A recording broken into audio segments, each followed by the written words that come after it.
it's 15 degrees out there, so yeah. Oh, okay.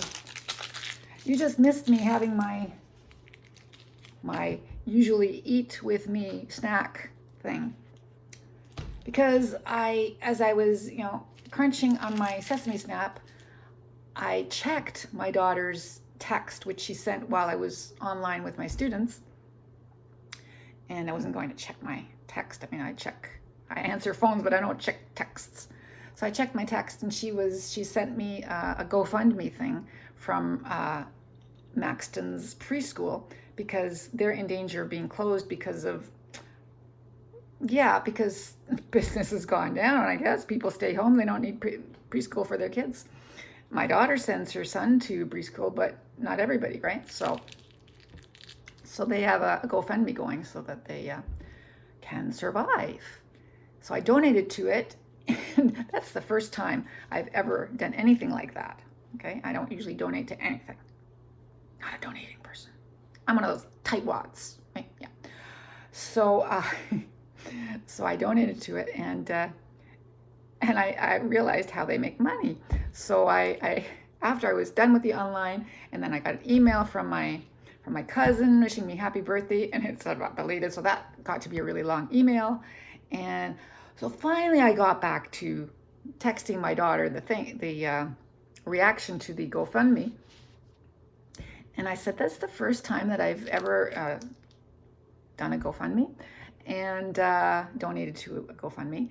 And I said to her, I finally realized how they make money, because I did wonder how GoFundMe makes money. I thought there must be some other way, and it was just not obvious to me. They ask for tips, and it's kind of neat. It makes sense.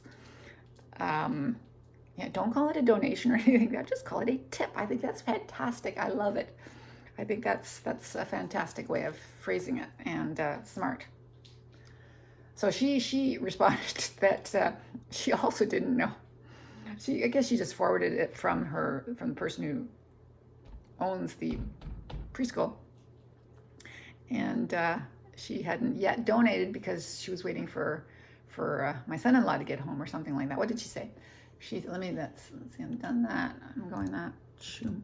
And she said, oh, do they charge? I haven't done our donation yet because I'm waiting for Mark. I said it was sneaky.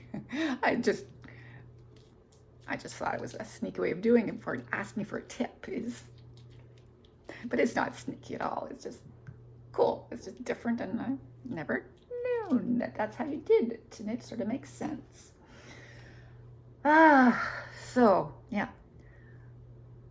Oh goodness, I have influenza PSA. Thanks, teacher. Oh, she's thanking me. It already appeared to me. Okay, great. So I didn't need to do it. All right, fine. So the big mystery got solved because one of my students said, I didn't get it. And all of a sudden she's gotten it. I sent it to her because I thought, why did she not get it? But it seems that it was just late in getting to her. So it's all good. But at least she knows that I responded to her complaint, wish, desire, and request. There you go. I am here until 3 o'clock. Damn right.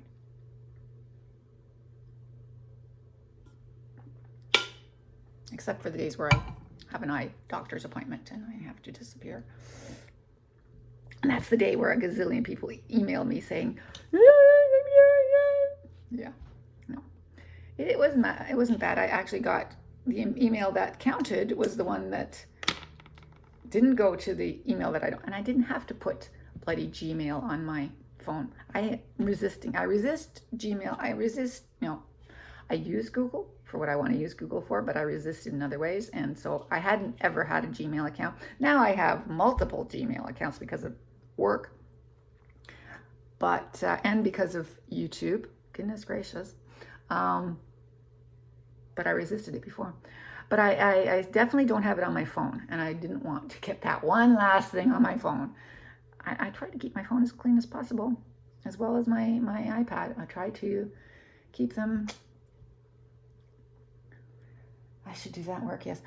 Yeah, so I try to keep things like that off my phone, and I have, and I did. But it was okay because the only email that I got from a student was to my work email, and my work email is connected to my phone. I'm patting my wallet here, where I got my wallet out because I needed my credit card so that I could donate to the GoFundMe campaign. But yeah, so I was, yeah, anyway. Yeah, so that's why my wallet's out and my phone is over there, which is, of course, where you are. I don't have things like that on my phone, like Gmail. I don't like Gmail. Because it collects information that I don't want to pass along. I resist all sorts of things and I can't even tell. Here I am not getting things and not telling my kids that I'm not getting them. And they're talking to each other about the things that people don't get because they're paranoid. And I'm thinking to myself, that's me, paranoid. I grew up with parents who said, hey, you know Hitler? He told us we could trust him. Should we have? No. Don't believe people when they tell you that you can trust them. What does telling me that you can trust me, what's that supposed to mean? It means nothing.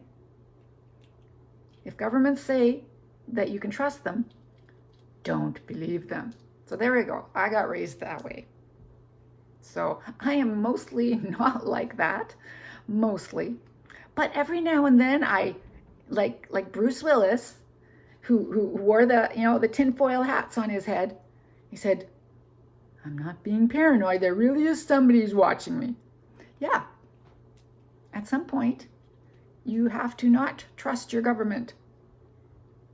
Okay? So even though I love Justin Trudeau, I saw him when he was a little kid, I love him, but I'm not going to trust the government the whole way. Which means nothing because they know everything anyway. But, it's my little bit of resistance. So I have to be able to resist somehow. That's the way I'm resisting. I don't remember what I'm not doing, but yeah. I remember now. I won't tell you what I'm not doing, but I'm not doing something, okay? Because of that, because I am insanely paranoid due to my parents, especially my mother. My mother taught me well. I am paranoid. Okay, and there we go.